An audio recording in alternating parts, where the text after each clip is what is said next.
Alors, heureusement, quand on manque de sagesse, le Seigneur peut nous en donner, n'est-ce pas, Eduardo? Et le Seigneur nous donne son esprit, nous donne de chanter que nous sommes le temple du Saint-Esprit. Alors, quand on chante ça, vous savez, on dit qu'on est plein de force, plein de sagesse, etc., parce qu'on est le temple du Saint-Esprit. Et parfois, on est bien faible, on se sent bien faible. Mais la force que nous avons elle ne vient pas de nous, elle vient du Seigneur qui est en nous. D'où l'importance de rester toujours en communion avec le Seigneur pour pouvoir recevoir de lui toute la force dont nous avons besoin, toute la sagesse dont nous avons besoin dans les événements de notre vie. Alors nous allons prendre le repas du Seigneur comme vous le voyez ce matin. Et quand on prend le repas du Seigneur, on se rappelle son sacrifice. On se rappelle que nous sommes ses enfants, qu'il nous a sauvés, qu'il est mort à la croix pour nous. Mais la Bible nous dit aussi que lorsque nous prenons le repas du Seigneur, nous nous rappelons de son retour. Ouais, il va revenir le Seigneur. Et ce matin, j'aimerais profiter de ce repas du Seigneur pour regarder avec vous un texte qui parle du retour du Seigneur. Je vous invite à regarder dans 1 Thessaloniciens, à partir du verset 13 du chapitre 4. Donc 1 Thessaloniciens, à partir du verset 13. Et nous allons lire jusqu'au verset 18. Alors, les Thessaloniciens avaient des questions à poser à l'apôtre Paul. Et à partir de ce chapitre 4, Paul va donc aborder une question en rapport avec le retour du Seigneur. Donc, verset 13. « Nous ne voulons pas, frères et sœurs, vous laisser dans l'ignorance au sujet de ceux qui sont décédés, afin que vous ne soyez pas tristes de la même manière que le reste des hommes qui n'ont pas d'espérance. En effet, puisque nous croyons que Jésus est mort et ressuscité, nous croyons aussi que Dieu ramènera par Jésus et avec lui ceux qui sont morts. Car voici ce que nous vous déclarons d'après une parole du Seigneur. Nous qui serons restés en vie, au moment où le Seigneur viendra, nous ne précéderons pas ceux qui sont morts. Ça, c'est la question des Thessaloniciens. Parce que des gens mouraient dans l'assemblée, et ils se posaient des questions. Ils disaient, le Seigneur va revenir, mais si le Seigneur revient puis que nous on est vivants, qu'est-ce qui se passe avec ceux qui sont morts? Alors c'était un sujet qui les préoccupait beaucoup. Verset 16. En effet, au signal donné, sitôt que la voix de l'archange et le son de la trompette divine retentiront, le Seigneur lui-même descendra du ciel et ceux qui sont morts unis à Christ ressusciteront en premier lieu. Ensuite, nous qui serons restés en vie à ce moment-là, nous serons enlevés ensemble avec eux dans les nuées pour rencontrer le Seigneur dans les airs. Ainsi, nous serons pour toujours avec le Seigneur. Encouragez-vous donc mutuellement par ces paroles. Et le texte va continuer et Paul va nous décrire comment attendre le Seigneur. Mais ce matin, je vous invite à rester dans ces quelques versets que nous venons de lire. Il s'agit d'un sujet qui traite du retour du Seigneur. Vous savez qu'il y a beaucoup de controverses sur le retour du Seigneur. Il y a des opinions différentes sur la manière dont le Seigneur va revenir. Mais ce matin, je ne veux pas vous présenter un résumé de ce qui va se passer quand le Seigneur va revenir, quelle est telle position, telle autre position, etc. Je veux simplement mettre l'accent sur ce que le texte dit et regarder ce que le texte dans 1 Thessaloniciens chapitre 4, verset 13 à 18 nous dit. Alors avant de commencer, j'aimerais que nous puissions prier. Prions ensemble.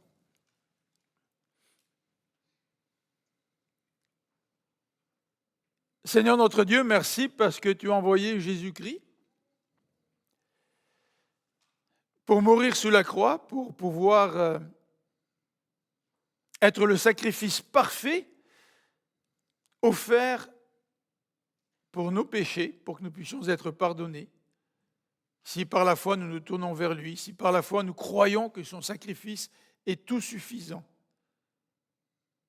Et Seigneur, merci parce que ce Jésus qui est mort sous la croix, qui a été sacrifié pour nous, qui a été l'agneau immolé, ce Jésus est ressuscité, il vit.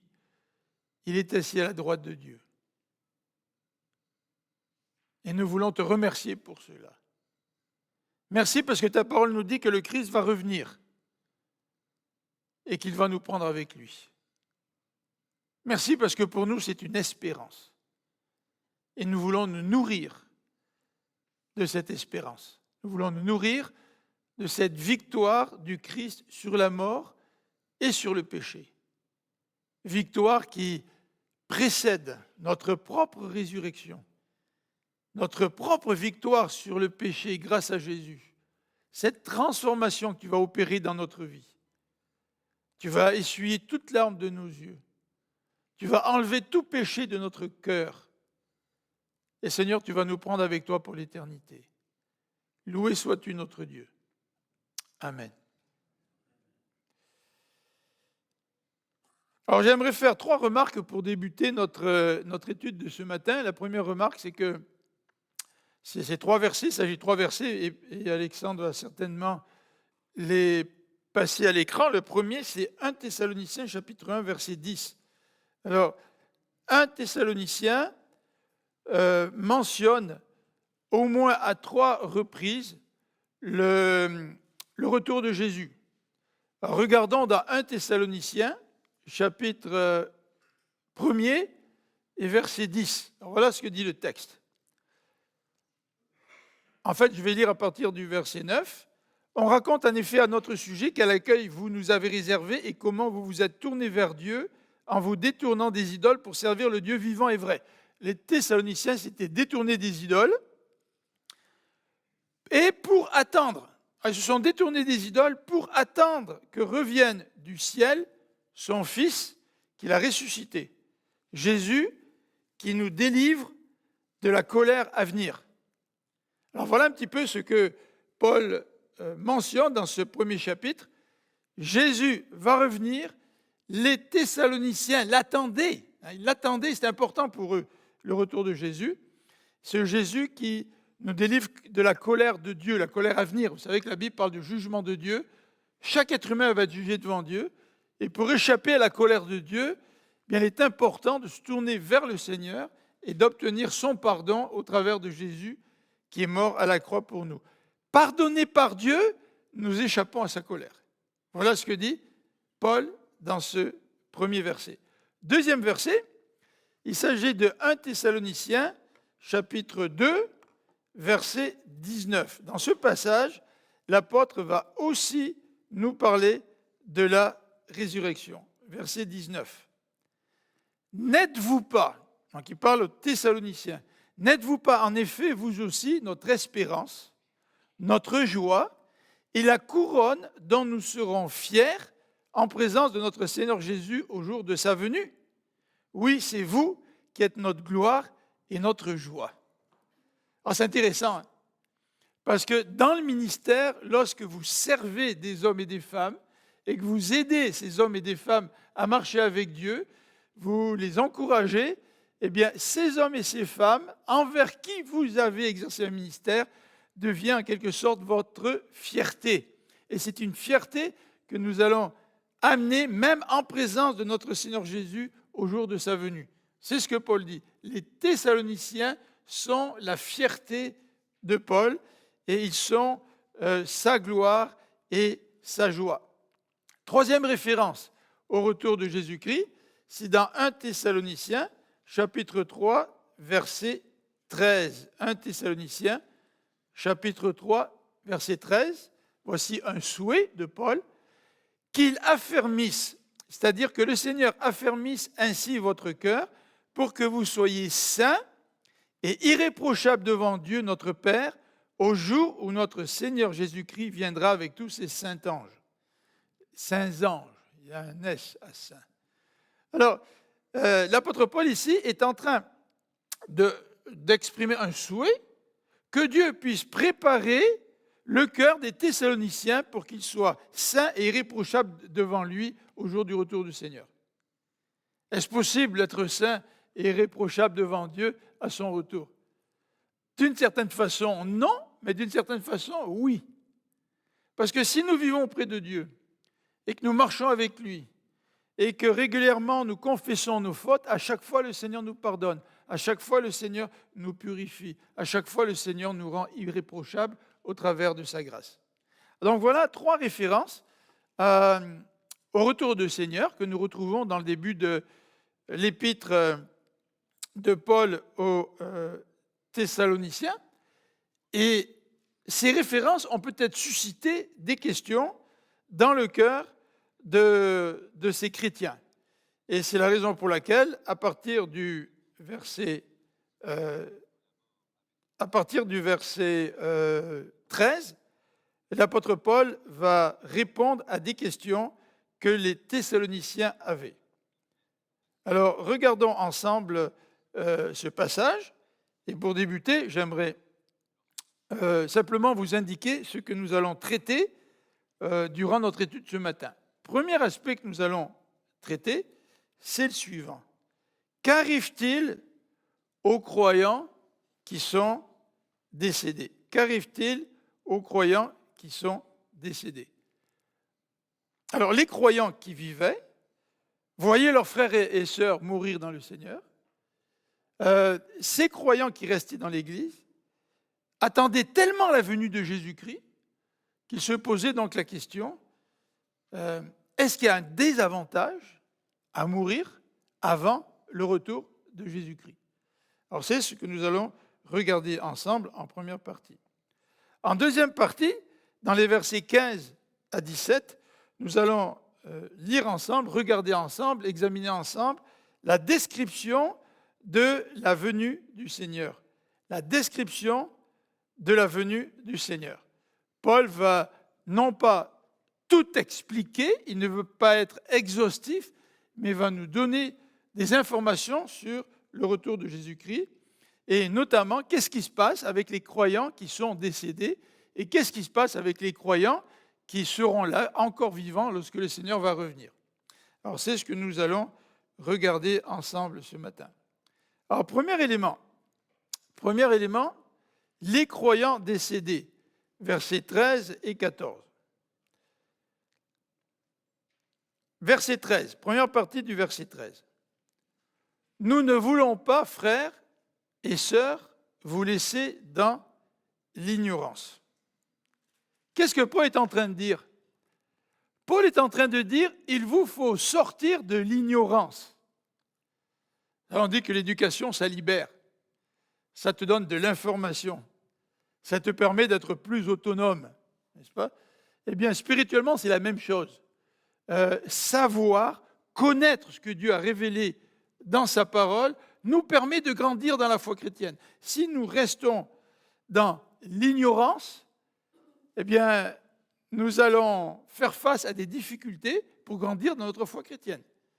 La clé pour la croissance, ou une des clés pour la croissance dans la vie chrétienne, c'est de connaître la parole de Dieu. C'est de sortir de notre ignorance. Alors, Paul est en train de préciser, en rapport avec ceux qui sont décédés, il nous dit, je ne veux pas que vous soyez dans l'ignorance au sujet de ceux qui sont décédés, afin que vous ne soyez pas tristes de la même manière que le reste des hommes. Alors, ceux qui sont décédés, dans certaines Bibles, on dit que ceux qui dorment. Vous savez que dormir, c'est une expression qu'on utilise, une image, pour décrire la mort. Les êtres humains ne sont pas toujours à l'aise avec la mort. En fait, ils sont rarement à l'aise avec la mort. Donc, on utilise d'autres mots pour parler de la mort. On utilise d'autres expressions pour rendre la chose plus douce, plus acceptable. C'est souvent le cas dans le langage. Quand quelque chose est difficile, on utilise parfois des euphémismes pour parler de la chose en question. Et la Bible parle de la mort en utilisant l'image du sommeil. C'est-à-dire que ceux qui meurent dorment. Mais dormir, ça ne veut pas dire que ceux qui meurent ne font rien. Puisque l'Apocalypse nous dit que quand nous mourrons, nous serons en présence de Dieu, puis nous participerons à l'adoration céleste. Tous nos êtres chers qui sont morts et qui connaissent le Seigneur, actuellement sont en présence de Dieu et adorent le Seigneur. Mais en même temps, la Bible utilise cette expression pour désigner ceux qui sont décédés. Les croyants décédés sont des gens qui dorment. Alors, l'ignorance peut provoquer dans notre vie toutes sortes de réactions. Vous savez, quand on est ignorant, on peut tomber dans l'anxiété. Si vous êtes malade, puis vous ne savez pas qu'il y a des remèdes, vous pouvez être anxieux, puis le jour où vous rencontrez votre médecin, le médecin vous explique qu'il y a un traitement, il y a des médicaments, etc. Ça vous soulage, ça vous fait sortir de l'anxiété. Et peut-être que les chrétiens de Thessalonique étaient un petit peu anxieux concernant le statut de leurs frères et sœurs qui étaient morts, de leur être cher qui était mort. Qu'est-ce qui se passe avec eux? Si le Seigneur revient aujourd'hui, qu'est-ce qui se passe avec eux? Alors ils étaient probablement un petit peu anxieux. C'est la raison pour laquelle Paul intervient dans cette épître. Vous savez que l'ignorance peut aussi provoquer, et on sort un petit peu du texte, mais peut provoquer aussi la timidité. Vous savez, je pense au témoignage. Le Nouveau Testament dit, Paul dit à Timothée, il ne faut pas que tu aies un esprit de timidité. Mais comment est-ce que je peux ne pas avoir un esprit de timidité? Parfois, je suis timide à l'idée de présenter l'Évangile. Eh bien, si le Seigneur me rappelle que je suis son enfant, qu'il me dirige, qu'il me donne le Saint-Esprit, qu'il me donne sa puissance, qu'il me donne sa force, que par son esprit, il peut mettre dans ma bouche les paroles qu'il faut pour toucher le cœur des gens qui sont autour de moi. Tout cela peut nous aider à vaincre notre timidité. Quand on sort de l'ignorance, on peut aussi sortir de la timidité et sortir aussi du doute. Vous savez, parfois on doute dans la vie chrétienne. On doute que le Seigneur est avec nous, qu'il répond à nos prières.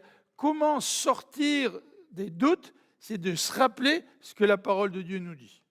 C'est de se rappeler que le Seigneur répond à nos prières. Quand j'invoque le Seigneur, on l'a chanté, quand j'invoque le Seigneur, il répond. Il ne répond peut-être pas tout de suite comme on voudrait. Peut-être qu'il ne nous sort pas de notre problème tout de suite, mais le Seigneur répond. Et c'est en lisant la parole de Dieu, en ayant davantage connaissance de la parole de Dieu, que nous comprenons quel est notre lien avec le Seigneur, quel est notre rapport avec le Seigneur. Que nous comprenons pourquoi le Seigneur dit qu'il ne nous abandonnera jamais. Si vous lisez les textes de la parole de Dieu qui vous présentent, qui vous décrivent la relation qui existe entre Dieu et vous, Dieu vous a adopté. Ah tiens, Dieu m'a adopté. Mais si Dieu m'a adopté, Dieu ne peut pas me laisser tomber, il m'a adopté. La loi romaine disait que si tu adoptes quelqu'un, tu n'as pas le droit de le renier. Tu as le droit de renier un enfant naturel, mais tu n'as pas le droit de renier un enfant adopté. Et le Seigneur, quand il nous adopte, il fait une alliance avec nous.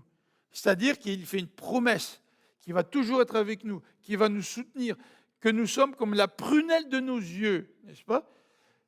De ses yeux, merci Marie-France. Quand on manque de sagesse, le Seigneur nous donne une épouse. Alors Marie-France me dit, à chaque dimanche, tu parles toujours de moi. Aujourd'hui, je parlerai encore d'elle. Alors nous sommes comme la prunelle de ses yeux à lui. Donc nous sommes importants. Et de savoir tout ça, ça nous permet de résister aux attaques du doute, n'est-ce pas? Sortir de l'ignorance nous permet de ne plus être anxieux, de ne plus tomber dans la timidité, de ne plus douter par rapport aux promesses du Seigneur. C'est pour ça que dans le Nouveau Testament, nous sommes encouragés à sortir de l'ignorance, en particulier dans l'épître aux Hébreux. C'est une épître un petit peu difficile, mais au chapitre 5, verset 11, l'auteur de l'épître aux Hébreux s'adresse à des chrétiens qui sont un peu lents. Regardez le verset 11. C'est un sujet sur lequel nous avons bien des choses à dire et qui sont difficiles à expliquer, car vous êtes devenus lents à comprendre. Mes enfants me diraient, papa, tu es devenu breteux. Tu sais, on est parfois des chrétiens breteux, c'est-à-dire on est un peu lents, tu sais, pour comprendre les choses de Dieu. Alors continuons la lecture dans Hébreux chapitre 5 à partir du verset 12. Après tout ce temps, vous devriez être des maîtres dans les choses de Dieu. C'est-à-dire que ces croyants, ils sont croyants depuis déjà un bon bout de temps.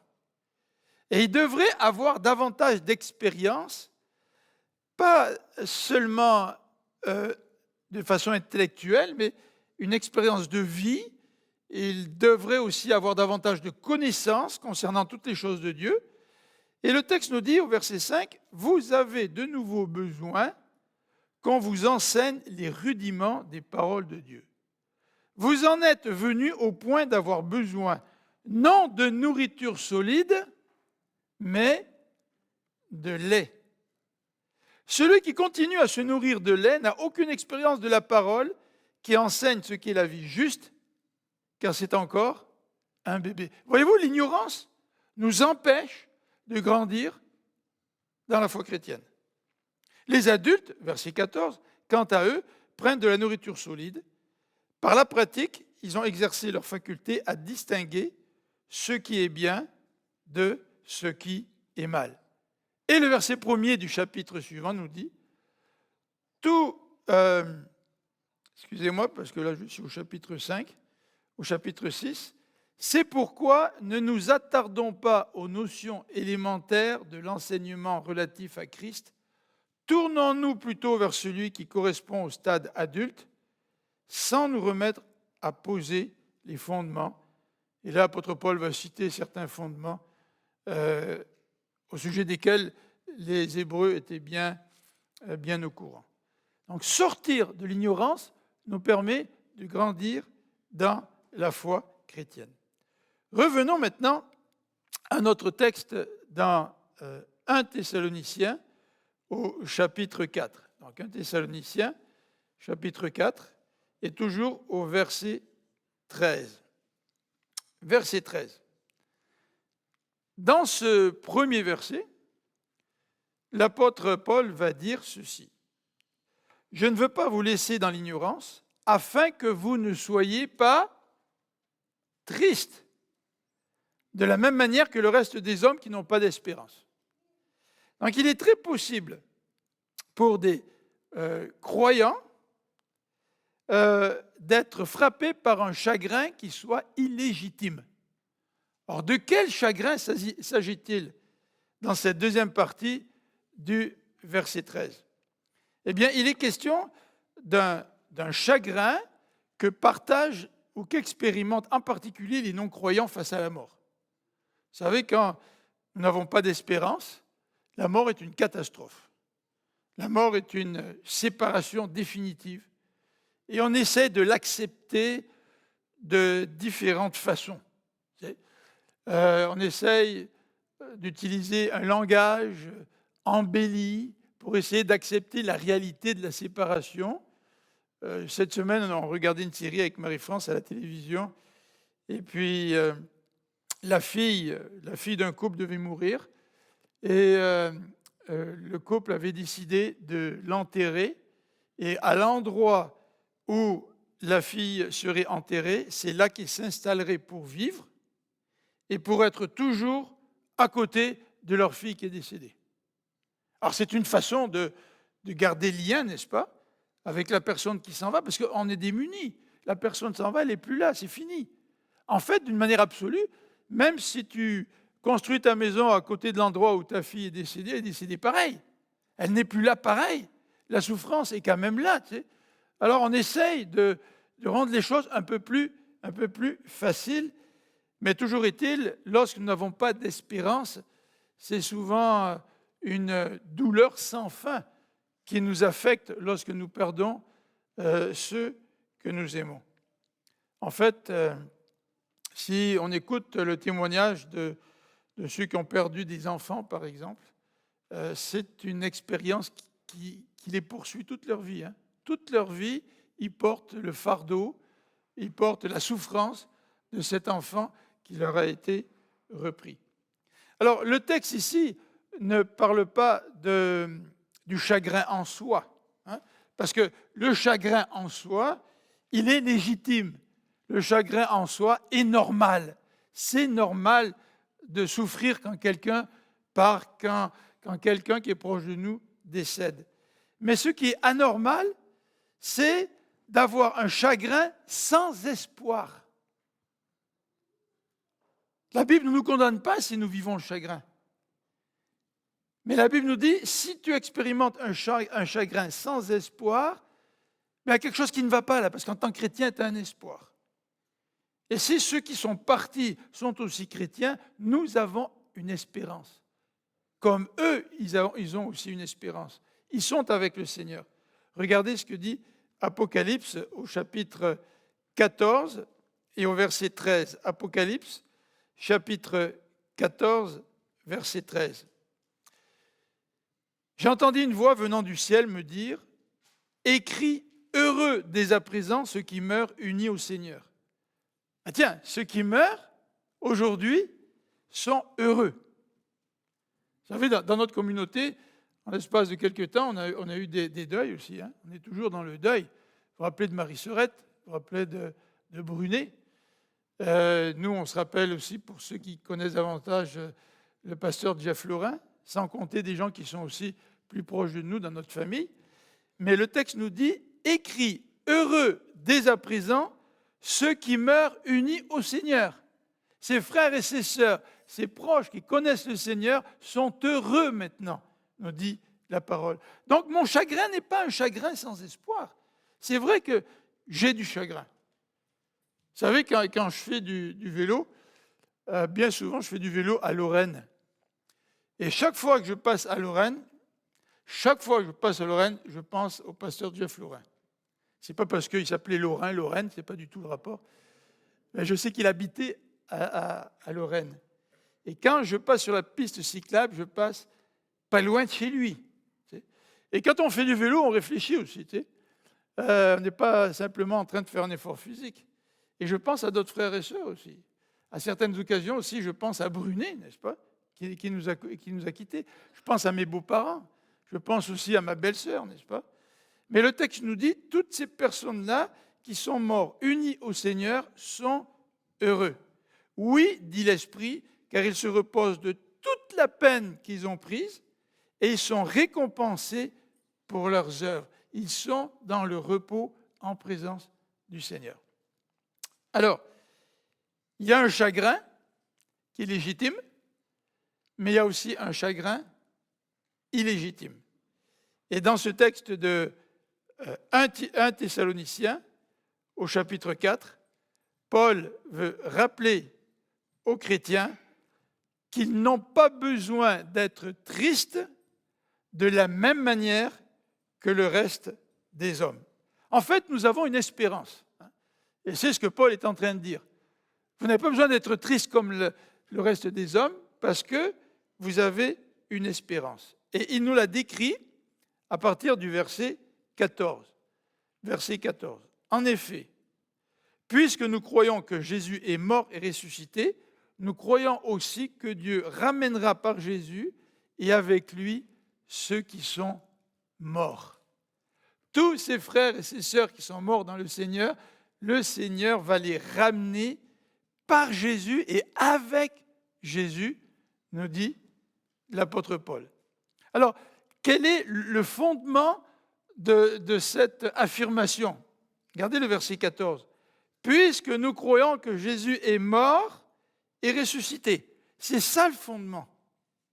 L'apôtre Paul nous dit dans 1 Corinthiens que si nous ne croyons pas à la mort et à la résurrection de Jésus, notre foi est vaine. La mort et la résurrection de Jésus, c'est la fondation de notre foi, mais c'est aussi la fondation de notre espérance. Puisque nous espérons, nous savons que ceux qui sont morts unis au Seigneur, le Seigneur va les ramener par Jésus-Christ et avec Jésus-Christ. En fait, Philippiens au chapitre 1er, Philippiens chapitre 1er, verset 23, nous dit ceci, chapitre 1er, verset 23, « Je suis tiraillé de deux côtés, dit Paul. J'ai le désir de quitter cette vie pour être avec Christ, car c'est de loin le meilleur. » C'est le meilleur d'être avec le Seigneur. Et non seulement c'est le meilleur d'être avec le Seigneur, mais notre espérance, c'est que Dieu va ramener les morts en Jésus, avec Jésus, lorsque le Christ va revenir. Dernier petit commentaire sur ce sujet-là, c'est que nous avons en fait deux objets de foi dans ce texte.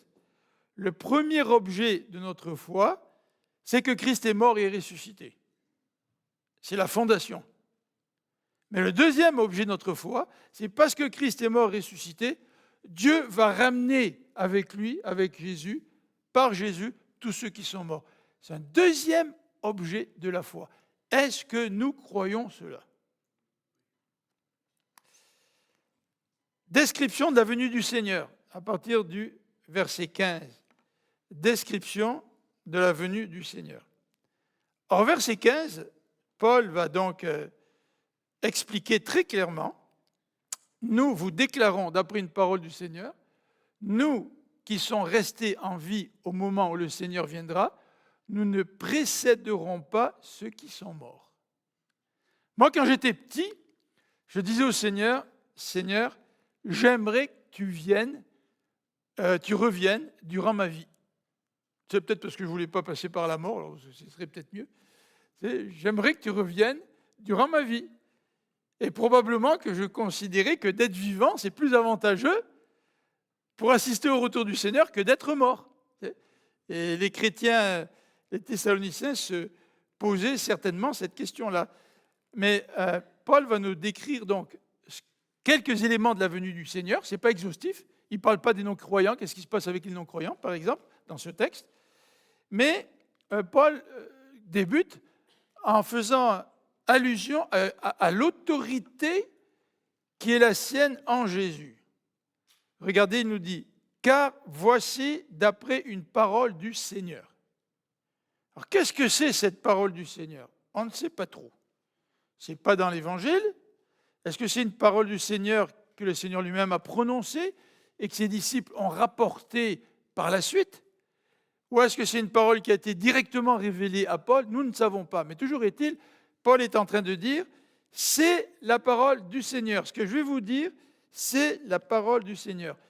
Et cette parole du Seigneur, c'est que les vivants n'auront pas d'avantage sur ceux qui sont morts. Nous qui serons restés en vie, au moment où le Seigneur viendra, nous ne précéderons pas ceux qui sont morts. Alors les Thessaloniciens se posaient la question. Est-ce que nous, on a un avantage parce qu'on est vivant quand le Seigneur va revenir? Et si on a un avantage, tous ceux qui sont morts ont un désavantage. Ils sont morts avant nous. Et Paul leur dit, ce n'est absolument pas le cas. Et il va décrire au verset 16, la participation des morts dans la parousia, c'est-à-dire dans la venue du Seigneur, dans le retour du Seigneur. Regardez au verset 16. En effet, au signal donné, sitôt que la voix de l'archange et le son de la trompette divine retentiront, le Seigneur lui-même descendra du ciel, et ceux qui sont morts unis à Christ ressusciteront en premier lieu. Ils ne sont pas oubliés, ceux qui sont morts. Ils font partie du plan de Dieu, n'est-ce pas? Et c'est ce que Paul est en train de dire. Ce verset 16, c'est un verset un petit peu difficile à comprendre. Il y a une atmosphère qui se dégage de ce verset. On va y revenir dans quelques instants. Mais ce verset nous dit que le Seigneur va revenir. Vous savez que Acte 1, verset 11, nous dit que le Seigneur va descendre du ciel comme il est monté. Alors comment le Seigneur va descendre du ciel? Le Seigneur va descendre du ciel de telle manière que ça va être une venue personnelle. C'est le Seigneur en personne qui vient. Ce n'est pas un représentant du Seigneur, c'est lui-même qui va venir.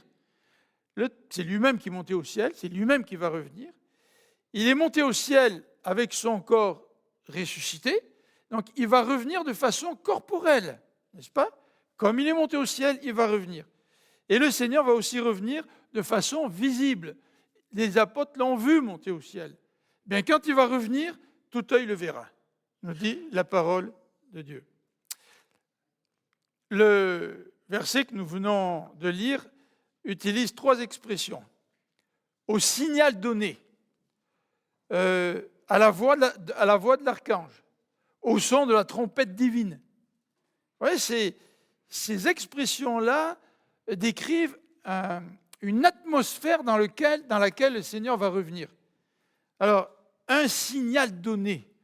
Vous savez, ça fait allusion à l'autorité qu'un chef de char lorsqu'il donne un signal, par exemple. Tu sais. Le signal est donné à quelque chose qui va arriver. Tu sais. L'expression « la voix de l'archange » fait référence à la puissance du messager de Dieu. Un archange, c'est puissant. Il a la puissance de Dieu. Ensuite, la trompette, c'est un instrument de rassemblement, un appel pour se rassembler. C'est utilisé dans l'Ancien Testament. Mais c'est aussi un instrument de célébration, pour célébrer Dieu. Donc il y a quelque chose de grand, il y a quelque chose de grandiose qui va arriver lorsque le Seigneur va revenir, nous dit l'apôtre Paul. Et tout comme le dit Jean au chapitre 5, ici Paul insiste sur les morts qui sont unis dans le Seigneur. Eh bien ceux qui sont morts unis à Christ ressusciteront en premier lieu. Le texte ne décrit pas tout, n'est-ce pas?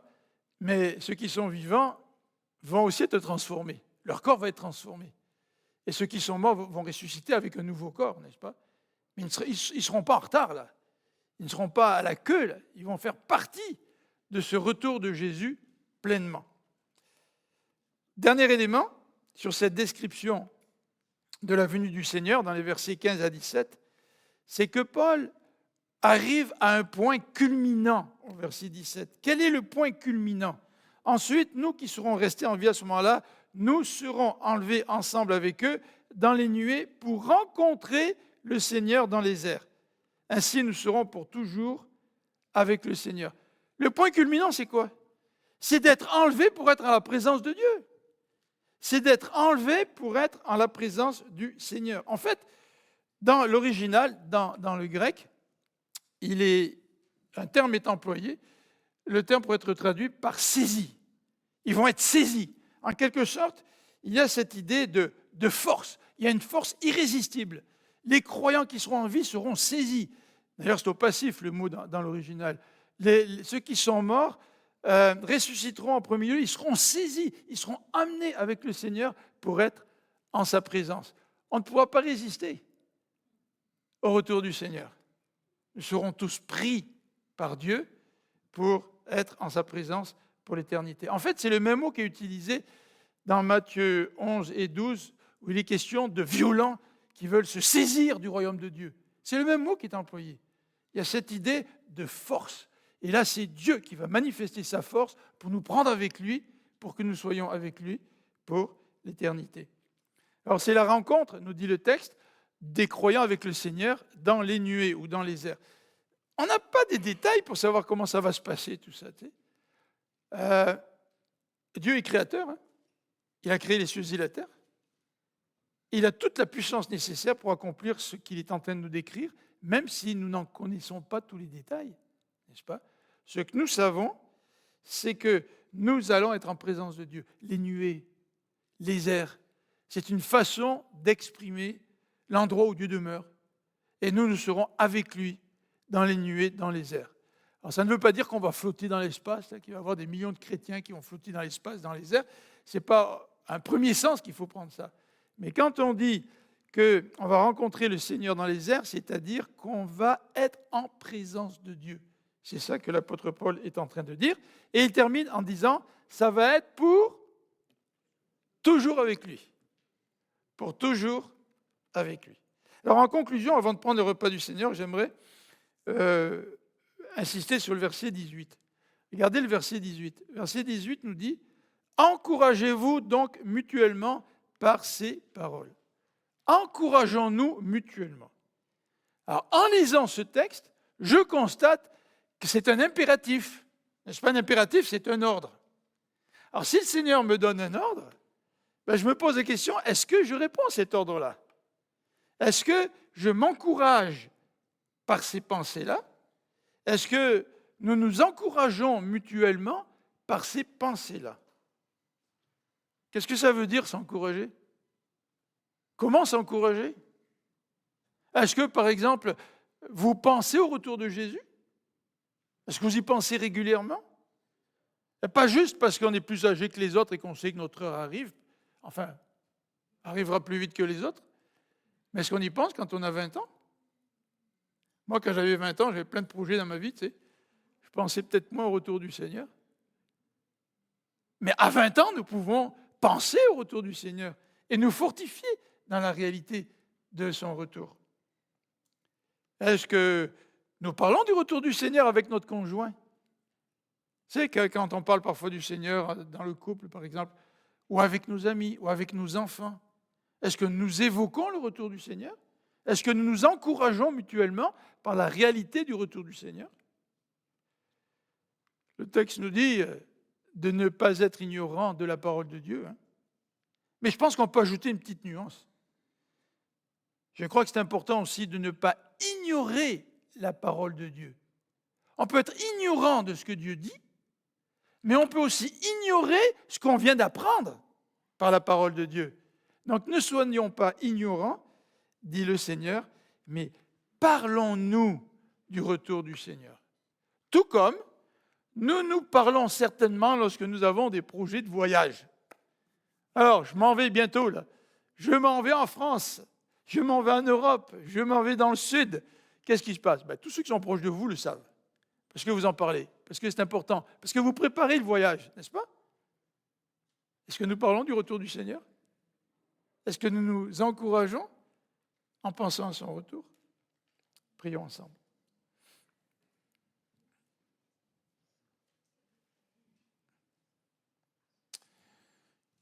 Seigneur notre Dieu, nous voulons, en prenant ce repas du Seigneur, nous rappeler non seulement ton sacrifice pour chacun d'entre nous, nous voulons nous rappeler ta grâce parce que tu nous as sauvés.